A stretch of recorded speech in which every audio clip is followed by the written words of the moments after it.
Yes. All right, everyone. So we are going to go step back just a few verses from where we left off last time. If you have the Eitz Chaim, we're going to be on page 198. In any case, it's chapter 32, and we're going to begin with verse 4, which we looked at the end of last time. So it's chapter 32, verse 4. We want to use the traditional Jewish way of identifying something. We're at the very beginning of Parshat Vayishlach.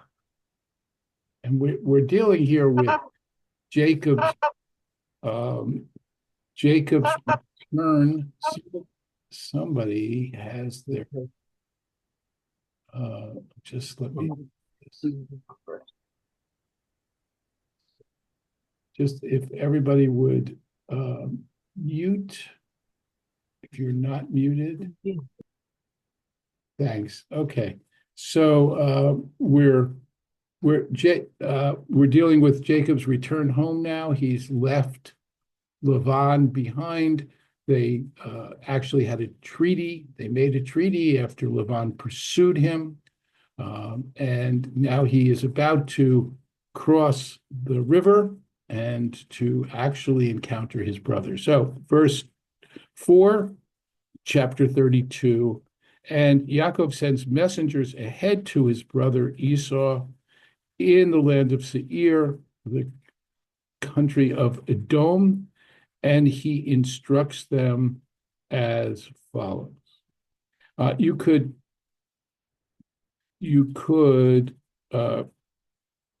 read this in a variety of ways. We'll use the way that the text here translates it.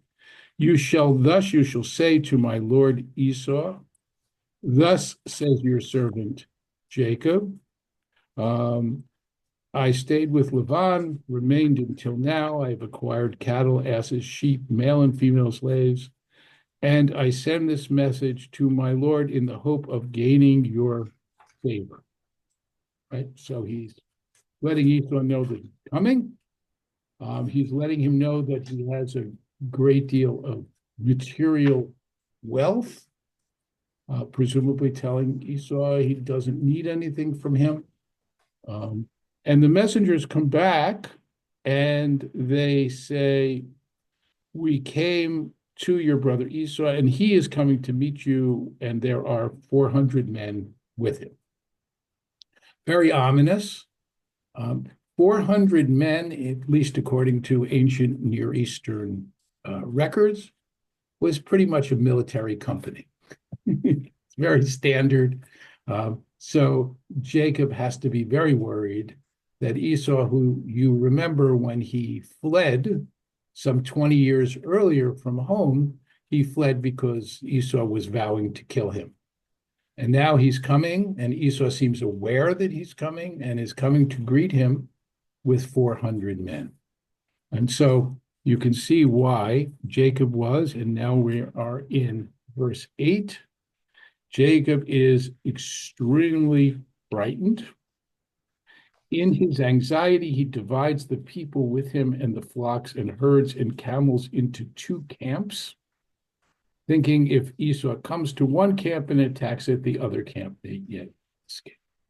And so he's doing triage. He's terrified. And now he turns to God. And one of my favorite passages here in the book of Genesis. And in order to appreciate it, you really have to go back to the previous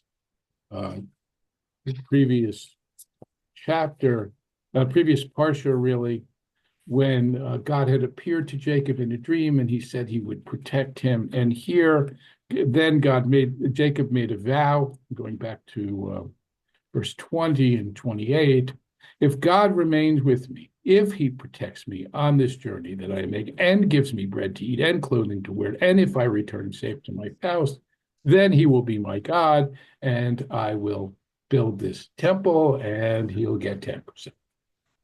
That's the old Jacob. Jacob, who is always striving and bargaining and seeking advantage. Jacob, who wants to nail down the terms of the deal, despite the fact that God has promised protection. Jacob wants the specifics. And it's in the statement Jacob makes when he leaves home, it's a bargain. Only if you do these things will you be my God, and I will build you a temple and give you 10%. And here, as Jacob returns, he says, O God of my father Abraham and my father Isaac, O God who said to me, return to your native land and I will deal bountifully with you. He then says, I am unworthy of all the kindnesses that you have so steadfastly shown your servant. Right? The katonti, right? From katan, I'm small, I'm diminished, I'm overwhelmed, right? I'm nothing in comparison to all of the chesed, all of the kindness, and emet here, not meaning truth so much, chesed v'emet, but meaning consistent love. You've served your servant. And then he says, with my staff alone, I crossed this Jordan, and now I've become two camps. Deliver me from the hand of my brother Esau, from the hand of my brother, the hand of Esau. I fear he may come and strike me down, mothers and children alike. And here we see Jacob is transformed in another way as well. He's not the cocky kid. He's a married man. He has kids. He has wives. He has a lot to lose. And we really see that here. What's he worried about? He's a family man. He's worried about his wives. He's worried about his children. It's not just him. And he reminds God, you have said, I will deal bountifully with you and make your offspring as the sands of the seas, which are too numerous to count. So, reminds God, and then he picks out some gifts for Esau. He slept there that night, and then he takes what the Hebrew here, if you look at verse 14, he took that which came to hand, a mincha, for his brother Esau. Now, mincha is, of course, the name for a sacrificial offering, right? It becomes, because it's the name for a sacrificial offering, it also becomes the name of a daily Jewish prayer service, right? Which took the place. We say mincha in the afternoon because there was a mincha offering, right? But the word mincha here it means a gift or a present, but it has a very specific, in the ancient Near East, it has a specific meaning, and that is tribute. A mincha is what a vassal gives to their lord. And as we'll see, the whole language here is going to be of a vassal to their lord. Jacob is, despite having gotten the birthright, despite having got the blessing, he is presenting himself as Esau's inferior, as his vassal, and he comes forth and he sends this enormous present, 200 she-goats and 20 he-goats and 200 ewes and 20 rams and 3 milch camels and their colts and 40 cows and 10 bulls, etc., etc. And he puts them in charge of his servants drove by drove, and he told his servants, go on ahead and keep a distance between the droves. He instructed the one in front as follows, when my brother Esau meets you and asks you, whose man are you? Where are you going? And whose animals are these ahead of you? You will answer, your servant Jacob's. They are a gift. Again, the word here is mincha, sent to my lord Esau. Jacob is behind us. And then he gave similar instructions to the second one and to the others that were following. And thus you will say to Esau when you reach him, and you shall add, and your servant Jacob is right behind him. For he reasoned, if I propitiate him with presents in advance and then face him, perhaps he will show me favor.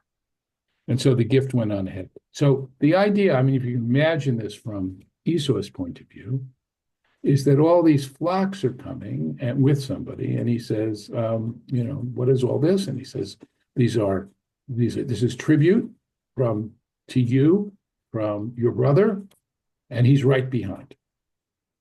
And then, no, it isn't him. It's the next set of sheep and cattle and flocks. And again, this is for you. And he's right behind. And then again, right? So we have this very dramatic sort of procession of gift upon gift upon gift, showing Jacob's wealth, the fact that he doesn't really need anything from Esau, and the fact that he is presenting himself as his brother's servant. Okay. And then that night, he gets up, he takes his 2 wives, his 2 maidservants, his 11 children, and he crosses the ford of the Yabok River. It's a tributary of the Jordan. And after taking them across the stream, he sends across all his possessions, and he is left alone. So there's these multiple stream crossings. The wives, the kids, the stuff, everybody is on the other side of the river, and Jacob is alone. And then we get this scene. Vayivater Yaakov levado, he remained alone. And then suddenly we have, and a man wrestles with him until the break of dawn. It's called a man. We're going to see it's more than a man. Not quite clear how this came about, why this is. And there are lots of theories as to who this being is.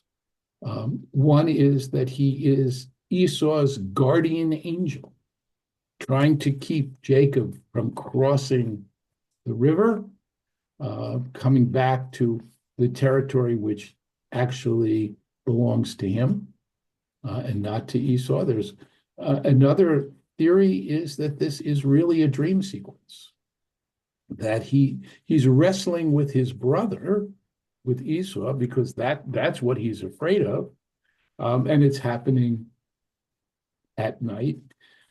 There's also, of course, the parallel. When he left, he had a vision of angels going up and down a ladder, and here on the way back, he too has this encounter with some sort of angelic being. Now, there's sometimes ambiguity as to whether it's an angel or whether it's God. Here, there's no ambiguity. It's not God, because actually, if we look a little bit further, it says the man wrestled with him till the break of dawn. And when he saw he had not prevailed, he does something to Jacob's hip at its socket. So the socket of his hip was strained as he wrestled with him. And he said, "Let me go, for dawn is breaking." So, if I wanted to use a modern parallel, this is a vampire. Right? This cannot, daylight is not good if you are this wrestler, right? You have, because dawn is breaking, he's got to get out of town. Why, how, who knows? But he's got to get out of town. And Jacob has been fighting and holding on to him. And finally, to get out of the grips, he does something to Jacob's hip socket. It says he wrenched it, but if you look at the Hebrew, it says Vayarki lo yachol. He is yo yacholo. He couldn't prevail against him. Vayiga, and he touched Jacob's hip socket. The Hebrew suggests something that's a little more magical. It's that he somehow has done something. And this is now going to make Jacob limp so that he can get out of this grip. And he says to Jacob, "Let me go, for dawn is coming." And Jacob says to him, "I won't let you go unless you bless me." So The first blessing that we had with Jacob, he earned through trickery, right? He stole Esau's blessing by tricking his father, pretending to be Esau. This blessing he earns. He struggles for it. He gets it. And again, this is a very different Jacob who is coming back now. And so this being he's been wrestling with says to Jacob, Mashmecha, and he says Yaakov. So this being didn't know his name, or maybe he's asking so he can make a formal pronouncement. And he says, your name will no longer be Jacob, but Israel, right? Ki sarita im Elohim ve'im anashim v'tuchal. You have struggled with the divine and the human, and you have prevailed. And so we get the introduction here of Jacob's name as Yisrael. Jacob is not, now, we saw this, of course, with Abraham and Sarah. They too acquire a new name. In their case, it's bestowed upon them directly by God. And in their case, once the name changes, it's done. Once Sarai becomes Sarah, she is never referred to again in the Torah as Sarai. Same thing with Avram becoming Avram. But Jacob and Yisrael will continue to coexist as the names of the patriarchs, right? And so his descendants will be Bnei Yisrael, right? The children of Israel, and also Beit Yaakov and the house of Jacob. And they'll be used interchangeably. So this statement, no longer will your name be called, not actually. So what's the significance of these names? Well, remember Yaakov. Yaakov is the trickster. He's the one who is trying to connive his way. He's the one who's grabbing his brother's heel and trying to pull him back into the womb so he can get out first, right? Yisrael is the one who doesn't use trickery. He struggles and he prevails. So this idea of being a struggler seems to be in the nature of what it means to be Jewish, at least as this text is reading it.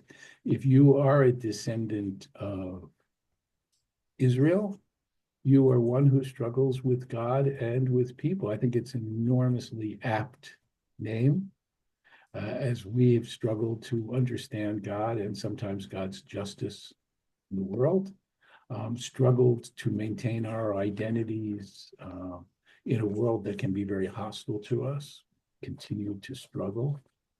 You know, it's hard to be a Jew. I don't know, my Yiddish isn't even good enough to give you that quotation, but you probably heard it. At any rate, he gets this name, and then Jacob says, what's your name?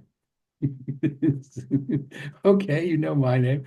And he says, you must not ask my name. And we see this with angels a lot. They don't want to be identified somehow, for whatever reason. At any rate, Jacob then names the place Peniel, meaning I have seen a divine being face to face, yet I am alive. And the sun rose up. So this is now, he left, the sun was going down when he left his father's house. And now as he leaves this encounter, the sun is coming up. He is limping.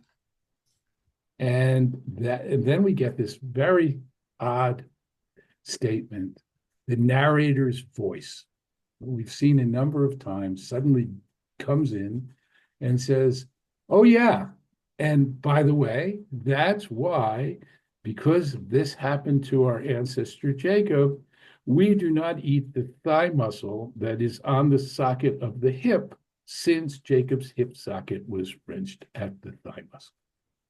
Right. So we have a tradition. This isn't officially the laws of kashrut, right?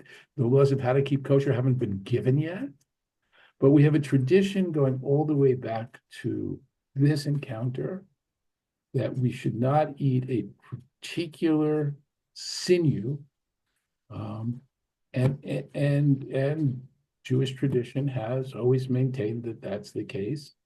So if you keep kosher, there's a certain part of the animal generally that you can't eat unless you find an extremely skilled butcher who can remove this sciatic nerve.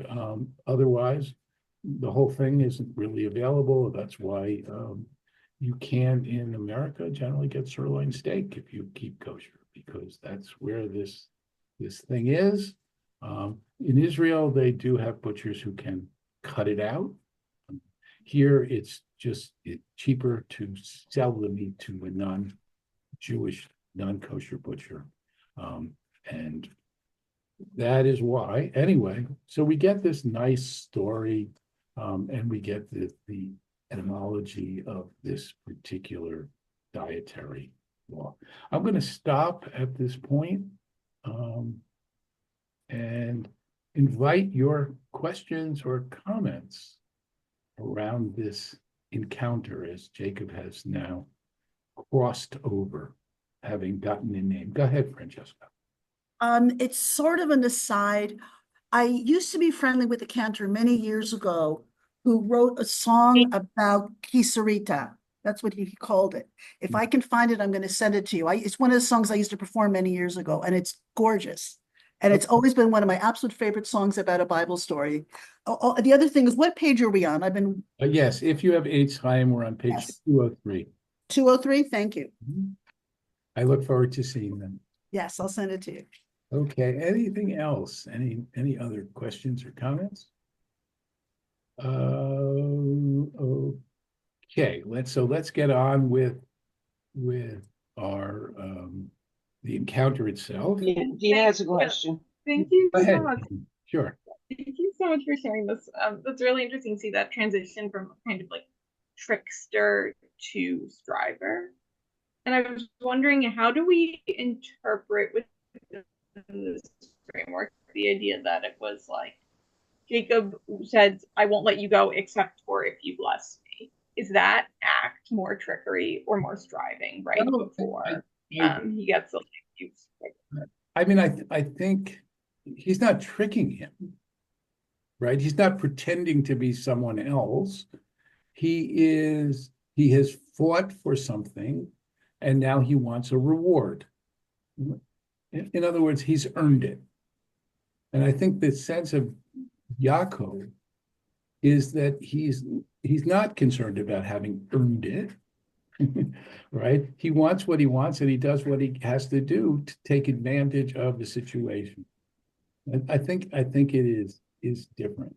And I think also this sense of blessing, I mean, his primary concern is with protection. He's terrified, and he's wrestled with this. I sort of think that the blessing he's asking for is really a sense of protection, that you will bless me, that I will live and prosper, that kind of. I understand that he is, in a sense, taking advantage of the situation, but I think in this case you could say he wins the blessing. Whereas in the other situation, you could see, he's deceitful and takes that which was not intended to be given. Anything else before we? Okay, so I want to go on now with chapter 33, and Jacob looks up now. He sees Esau coming with 400 men.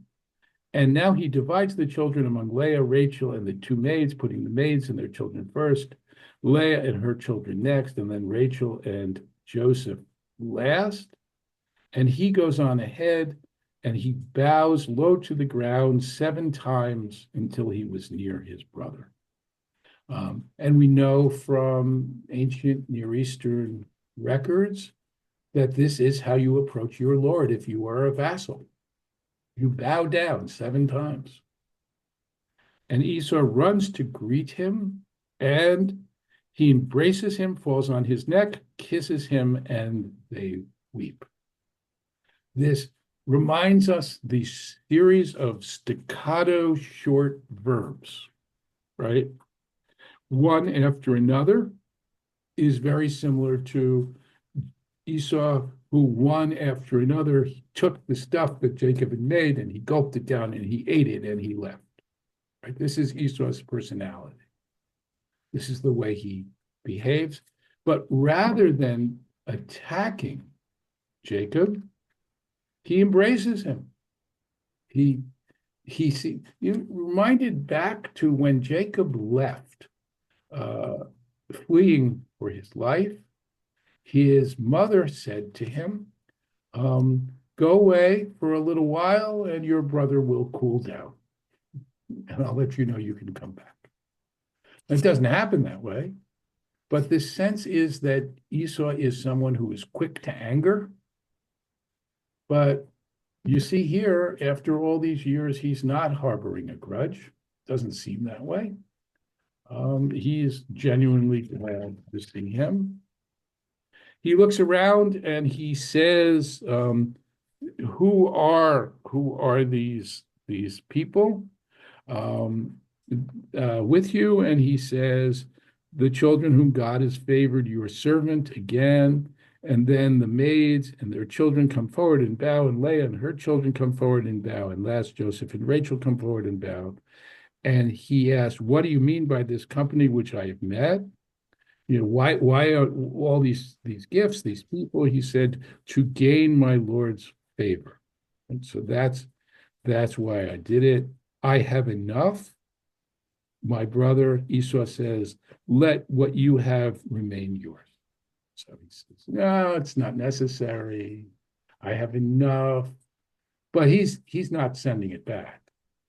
This is it's not a negotiation, but it's, you have a sense he intends to keep the gift, but he's, no, I have enough. No, you must. No. Okay, right? It's that. Jacob says, I pray you do me this favor, accept the gift from me, this gift, because seeing your face is like the face of God, and you have received me favorably. Please accept. Here it was before in English, it was gift. Now in English it is present. And I want to emphasize that because the word gift was mincha, an offering, but the word present, look at verse 11, kachna et birchati, take my blessing. Right? You can't read this without thinking of the stolen blessing, without thinking of Jacob, the trickster who took away Esau's intended blessing. And now he's saying, take my blessing, right? There's no question that this is kind of coded language. And he urged him, and vayikach, and he took it. And now it seems great. Everything is reconciled. Esau's okay. Jacob's okay. And then Esau says, okay, let's go. Let's start our journey, and I will proceed at your pace. So he says, because Jacob has all these animals and wives and everything, and Esau just has 400 soldiers. So he's going to take Jacob a lot longer. So Esau says, it's okay, we'll go at your pace. But Jacob says, again, my Lord knows that the children are frail, the flocks and herds are nursing, are a care to me. If they are driven apart a single day, the flocks will die. So he says, let my Lord go on ahead of his servant, while I travel slowly at the pace of the cattle before me, at the pace of the children, until I come to my Lord in Seir, which is where Esau dwells. And Esau says, well, let me assign to you some of the men who are with me. Right? Oh, well, let me give you some people to help you. And he says, no, you're too kind, he says. So Esau started back on the way to Seir, but Jacob journeyed on to Sukkot, and he built a house for himself and made stalls for his cattle, and that's why the place is called Sukkot. So where is Sukkot? It's in the other direction. This wonderful, beautiful reconciliation. Yeah, but there is a sense that no, he doesn't trust these. He's lucky to have escaped with his life. We do see a little bit here of the trickster again. Jacob is still Jacob Israel, and here he's, I'll be with you. Go on, we're right behind you, really. We're right behind you. And he heads off in the other direction. And it says, V'yavo Yaakov Shalem Ir Shechem. He arrives in the city of Shechem, Shalem, which means whole, right? Like the word shalom, at peace. I think that's how Robert Alter translates this. He arrived at peace in the city of Shechem, which is in the land of Canaan, having come thus from Padam Aram and encamped before the city. And the parcel of land which he pitched his tent, he purchased from the children of Hamor, Shechem's father, for 100 kasitas, and he set up an altar there and called it El Elohei Yisrael. So he settled in Shechem. He's still limping. There's a question in my mind as to how much this encounter has changed him. And I want to say that as we look now at the story of Dina, and Dina, it's nice to have you with us for this particular class. It's Very nice to be here. and our hope for you is nothing that happened to her should ever happen to you. But anyway, they are there, and we are going to pick up now with 34. They're living there, and now V'tetzei Dina bat Leah asher yalda liYaakov lirot benot haaretz. So Dina, the daughter of Jacob, who Leah had born to Jacob, went out to see lirot, the daughters of the land. Now, on a certain level, this makes sense, right? Because she's the only girl. She has all these brothers, and she is the only girl. And yeah, there's her mother's there and her aunt, but she's looking perhaps for young women of her own age. And though this idea of going out, it doesn't say that she went out, and there is a sense maybe of something not quite right about going out. And certainly it's not a safe thing to do in those days for a young woman to go out unescorted. And in fact, it leads to terrible things, because in verse 2, V'yarotashchem ben Chamur Hachivi Nisi Haaretz, and Shechem, the son of Hamor, the Hivite, chief of the country, saw her, v'yikach ota, v'yishkach ota, v'ya'aneha. He saw her, he grabbed her, he slept with her, and he humiliated her. That's really the sense of it. He rapes her. It's absolutely clear, it's unambiguous. There's this book that was popular years ago called The Red Tent, which is a reworking of this chapter, and very well done, novelistic. It's a midrash of shorts, but I've always been deeply disturbed by the book because it sees with Shem and Dina a kind of love affair. This is very far from a love affair. This is a woman who's raped and taken captive. But in verse 3, we see that he actually loves her, and he spoke tenderly to her.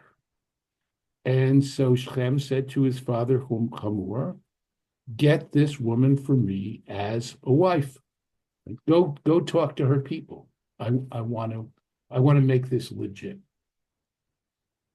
Now Jacob heard that he had defiled his daughter Dina, but since his sons were in the field with cattle, Jacob kept silent until they came. So Jacob's response here is extremely passive. And we're going to see this throughout the rest of Jacob's life, that he isn't really an active figure. And I'm struck by the fact that he was wounded. He kind of had the wind knocked out of him in some ways.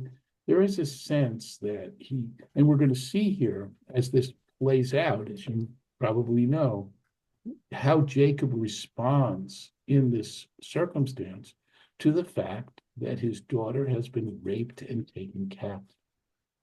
Anyway, his sons, Shechem's father comes to speak to Jacob. Meanwhile, Jacob's sons, having heard the news, came in from the field. They were distressed and very angry because he had committed an outrage in Israel by lying with Jacob's daughter, a thing not to be done. We do not have this sense from Jacob. It's coming from his sons. They are outraged, and so Hamor speaks to them, saying, "My son Shem longs for your daughter. Give her to him in marriage. Intermarry with us. Give us your daughters to us, and take our daughters for yourselves. You will dwell among us, and the land will be open before you to settle, move about, acquired holdings in it." And Shem said to her father and brothers, "Do me this favor. I will pay whatever you tell me. Ask of me a bride price ever so high, as well as gifts. I will pay what you tell me. Only give the maiden for a wife." Right? So he says, whatever you want, we'll become one people. We'll be a big clan, right? Everything I have is yours. Whatever you say, we'll make it happen. And they answer him, speaking with guile, and because he had defiled their sister Dina and said, "We can't do this thing to give our sister to a man who is uncircumcised. That is a disgrace among us.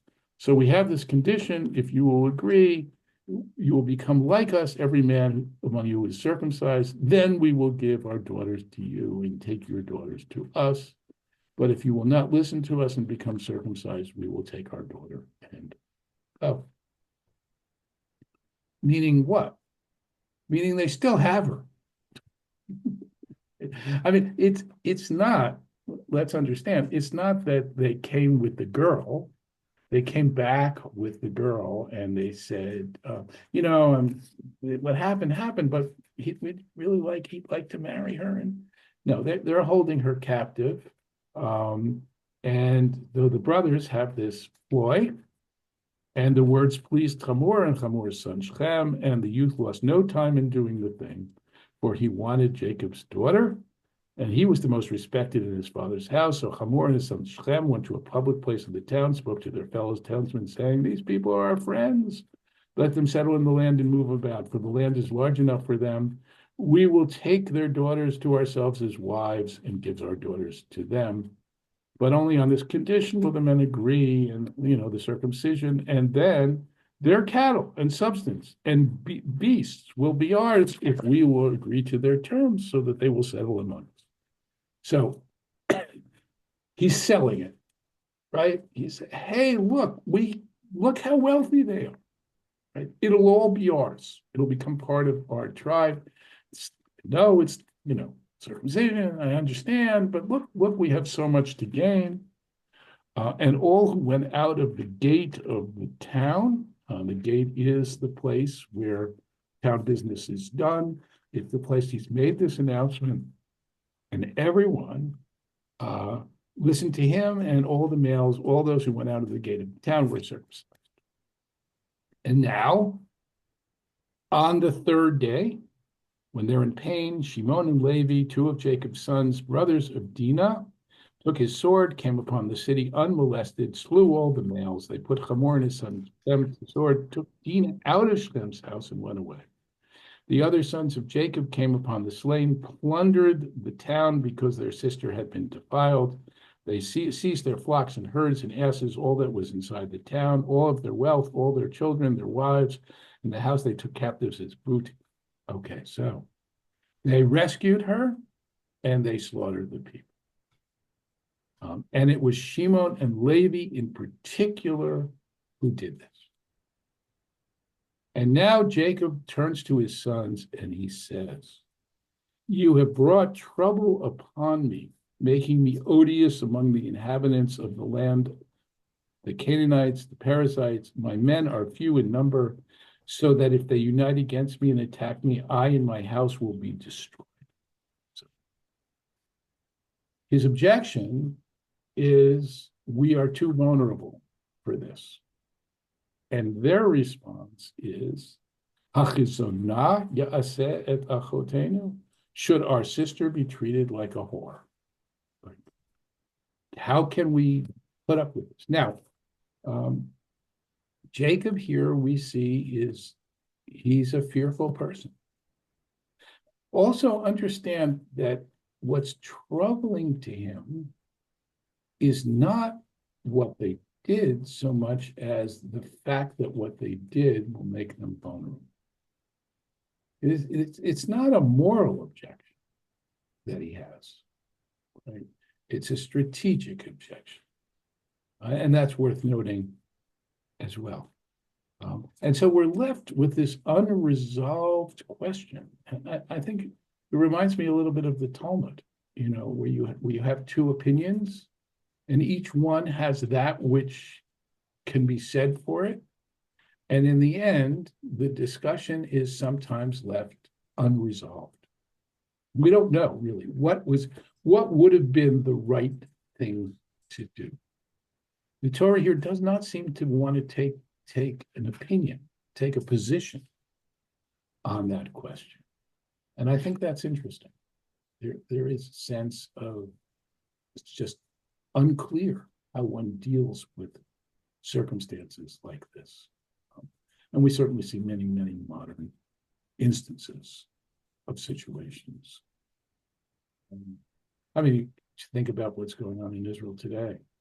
Israel's response to the taking of the hostages and the world's response to Israel, and Israel prosecuting the war and all of that. And on the one hand, how can we let them take our people and murder our citizens and rape our women? And on the other hand, we are odious in the eyes of the world when we do. It seems like a very modern kind of dilemma. Okay, on that note, let me open things up and invite your questions and comments on this story. Yeah, Sandy, then Saul. So, Rabbi, in verse 13, the sons of Jacob answered Shechem and Hamor, his father, with guile. When they said that the men had to be circumcised, did they at that point? Is it clear that they were going to do this killing later? Yes. Was this all part of the plan? Yes. So I think the point Yes. of circumcision was to make them vulnerable. It is because they are not able to mount a defense. So that's really the purpose of it. It's not that they have any interest in the people of Shechem being circumcised. And it's really, I mean, on a certain level, what they're using is a sacred Jewish ceremony, right? In order, but they're using it as a stratagem here, so that they'll be able to. And the third day is one has a sense that the pain is significant, and these are, after all, adults who were circumcised. This is not like a baby. Saul. Thank you. At the end of chapter 23, it appears that Jacob had fairly good relations with Bnei Hamor. Right. It started out nicely, but then again, of course, you don't have a young girl going out by herself into the fields. Yeah, I think the Torah is going out of its way to say that everything was great until this happened, right? And we had that sense there. We come later on to Vayeshev, right? We're almost there, actually. It's only a little further on. We get the parsha opens. I'm looking at chapter 37, right? And Jacob was settled in the land where his father had sojourned. Vayeshev Yaakov, Jacob was settled. And Rashi, there's a famous Rashi comment on this. Who said, he was settled, and then everything fell apart upon him, because there is no rest for the righteous in this world. There is no sense that you can be truly settled, right? And I think that's true here too. I think there is a sense that it's not going to hold. Okay, other thoughts, comments on this or anything else? I'm struck by the fact that we have no idea how Dina felt about any of this. Was this a crime against Dina at all from the point of view of the brothers? It's an outrage, but is it really about her, or is it about the fact that their sister was treated this way? There's a sense, we have this is like an honor killing. There's a sense of it's almost as if she as a human being is not so much. I don't have a sense, and I'm just reading into it. I don't have a sense of this. They love their sister. This should not happen. That our sister, that this should happen to our sister, is intolerable. But maybe I'm reading too much into it. Okay. Any other comments? All right, we'll go on. We'll go on. Just one. Yeah, go ahead. Yeah, so earlier we had stories of Abraham passing off his wife Sarah as his sister. Yes. So this story of Dina's and the consequences for it seems extremely harsh. Yeah, I agree. It seems extremely harsh. I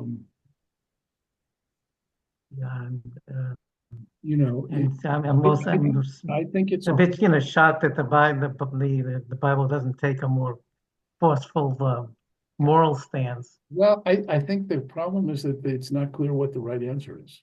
Yeah. I mean, I think that's exactly what the Bible is doing. It's presenting two sides, and it's not validating either one. It's clear that Jacob is not at all happy with this. And And actually, if you go towards the very end of Genesis, let me find it. Jacob is giving he's blessing his children on his deathbed. And he talks about Shimon v'Levi, Achim. Shimon and Levi are a pair.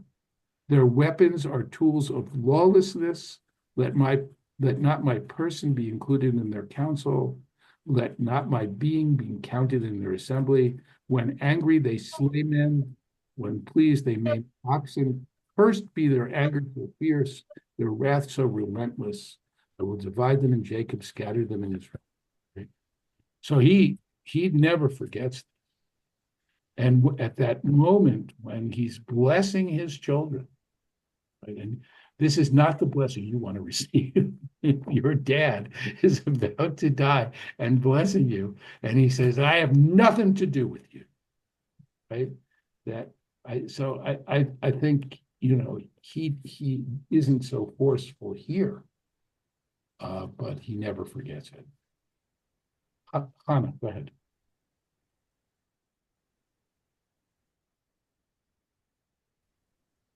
Yeah, it seems it's more important to the sons to keep themselves as a unit. We're a nation. The rules of the nation seem more important than her Yeah, personal attack.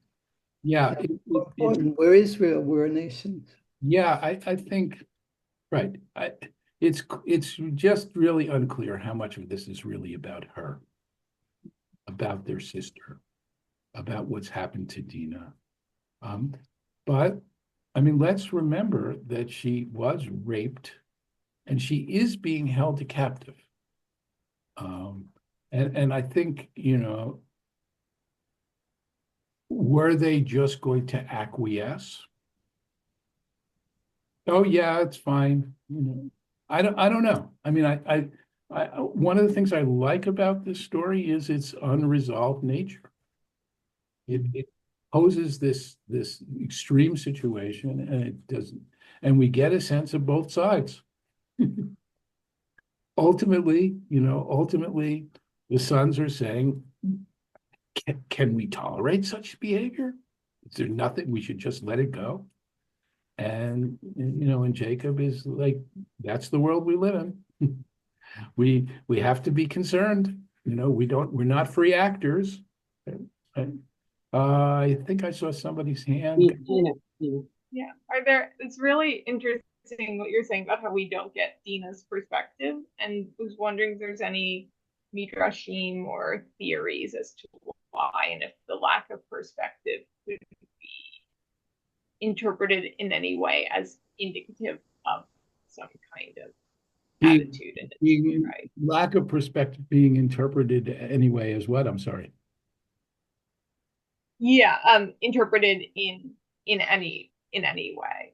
Like, is Dina like so traumatized that like she's not even giving any like thoughts? Or like one of the things I noticed is like the only time Dina's the subject of a sentence is in like the first verse. Yeah, I mean, this story is all we know about Dina. Right? I mean, the fact that she was mentioned at all as having been born was surprising. And it's when we got a list of the children and the wives and so on, yeah, we were told there was a daughter, Dina. We're not even, unlike her brothers who were born, we get a little story about why they were named what they were named. Their mother called them this or that because of this or that. Oh, and then there was a daughter, Dina. There's no sense of why that name, it doesn't seem to have great significance. And I think in some ways, women don't get mentioned at all. And she's probably mentioned because we're gonna have this story, and therefore it's important to have her identified. But it's hard to interpret the text's silence in a culture in which women in general were not so, I mean, exceptions, the wives, Sarah and Rebecca and Rachel and Leah, we know a lot about them. They seem full people in a way. But Dina, no. Dina is just mentioned, and now we have this story. So, I mean, you can read into it whatever you want, and I'm sure the Midrash does. I do know that there is a Midrashic tradition that when she went out, she was looking for trouble. We live in a world where we don't view things that way anymore. But for the rabbi, they want to, want to see in her behavior a partial responsibility for what happened. She shouldn't have been out there. More than that, I don't know. I thought, yeah, Sandy, go ahead. Okay, you want to finish what you're saying? No, I did. Oh, okay. But Dina, does the name Dina means justice, doesn't it? Yes. Yes, it does, from din, which is lawfulness or justice. But when she's born and we're told her name, we're not told that. We're not told anything. Each of the others, we are given a name, and it's because God has given me a gift, or whatever the explanation the mother gives when the child is born, we have some sense of why that name was chosen. And with her, we don't. I don't know. It's very puzzling. The whole Dina. Yeah, no. Somebody Do would you think Dina wants to add something? No. I was just wondering if, like, on the silence thing, the fact that we don't hear from Dina at the end can be interpreted yeah. that she, some kind of like her, could it be read as like she's in a lot of pain that after all this happened to her, Jacob and Simeon and Levi are having a debate about broader strategy instead of paying attention to her.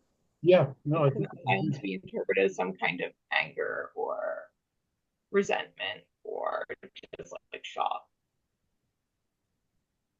yeah. I think you can read it that way, but it's just arguments from silence are impossible to make. Right? We can read what we read into the text, but we really don't know. We don't know how they felt about her. We don't know what happens with her life. We don't know if she ever marries, has children. We don't know anything about her.